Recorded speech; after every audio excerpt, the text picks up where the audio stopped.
सुधांशु त्रिवेदी जी हैं, मैं उनसे जवाब ले लेता हूं। सुधांशु त्रिवेदी जी, सुप्रिया जी का सबसे पहला कहना यह और सबसे पहली आपत्ति यह है कि कुंभ पर वो गौरवान्वित हैं, लेकिन कुंभ की व्यवस्था को लेकर के उनके कुछ सवाल हैं।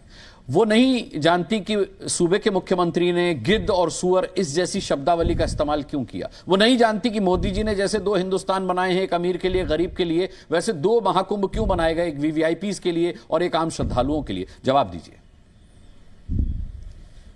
देखिए, उनका कहना बहुत सही है, परंतु यह भी समझना चाहिए कि राजनीति में क्या कहा जा रहा है इससे ज्यादा महत्वपूर्ण होता कौन कह रहा है। अब खड़गे जी तो इनकी पार्टी के राष्ट्रीय अध्यक्ष, उन्होंने कहा गंगा स्नान करने से क्या मिल जाएगा, गंगा में स्नान करने से कुछ मिलता है क्या। अब जब इस पृष्ठभूमि में यह कहा जाता है, जिन लोगों ने कहा, एक कॉन्फ्रेंस की जिस गठबंधन ने, इरेडिकेशन ऑफ सनातन धर्म, यानी सनातन धर्म का समूल नाश। अब उस पृष्ठभूमि जब देखते हैं तो पिक्चर कुछ और नजर आती है। जब पूरी दुनिया में कॉन्फ्रेंस हुई डिसमेंटलिंग ग्लोबल हिंदुत्व, यानी संपूर्ण विश्व से हिंदुत्व को ध्वस्त करना, उस पृष्ठभूमि में देखते हैं तब समझ में आता है। जब रामचरितमानस की प्रतियां फाड़ने वाले लोग उस परिस्थिति में देखते हैं तो समझ में आता है। जब इन्हीं के गठबंधन सहयोगी कहते हैं कि हिंदू में कोरोना है, वायरस है और उसके अलावा बैक्टीरिया है, और फिर कहते हैं नहीं नहीं इसके साथ सोशल स्टिग्मा भी होना चाहिए, HIV। अब इनकी पार्टी के कर्नाटक के कार्यकारी अध्यक्ष रहे हैं, इस समय PWD मिनिस्टर है सतीश जारकीहोली, जो कहते हैं हिंदू शब्द गंदा है।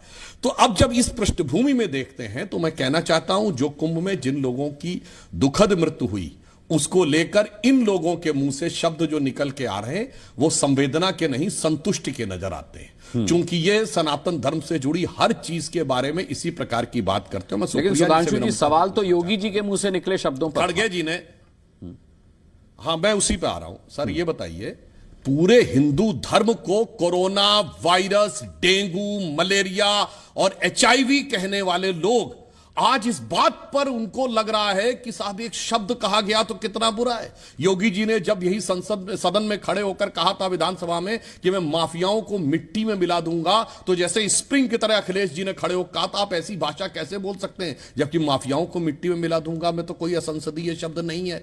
परंतु मैं बताना चाहता हूं कि खड़गे जी ने यदि गंगा स्नान के बारे में यह कहा तो पवित्र जल की अवधारणा सिर्फ हमारे यहां नहीं है, अन्य मजहबों और संप्रदायों में भी है। इस्लाम में जो लोग मक्का मुनव्वर की यात्रा पे जाते हैं तो वहां भी एक जमजम का कुआं है जिसे बहुत पवित्र माना जाता है और उसके जल को आबे जमजम माना जाता है और उसको लोग ग्रहण करते हैं और यही धारणा है कि पाप कट जाते हैं। मगर किसी की हैसियत नहीं है जो चू बोल दे उस पे।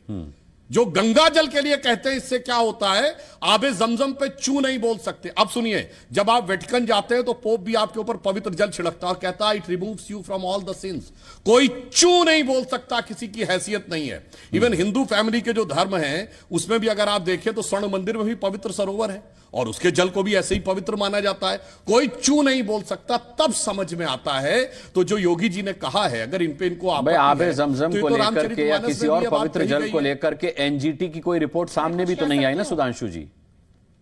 हाँ, मैं इसी बिंदु, बहुत गजब है। मैं आपसे, सुनिए, आपने बड़ी अच्छी बात कही, किसी की हैसियत है जो उसमें जाकर, आप सुनिए, बड़ी बड़ी मस्जिदों में एक साथ जब वो वजू किया जाता है, आज तक कोई NGT वाला गया ही नहीं वहां के ऊपर वो लेने के लिए। देखिए, बहुत मजेदार बातें, आपने कितना अच्छा विषय निकाला।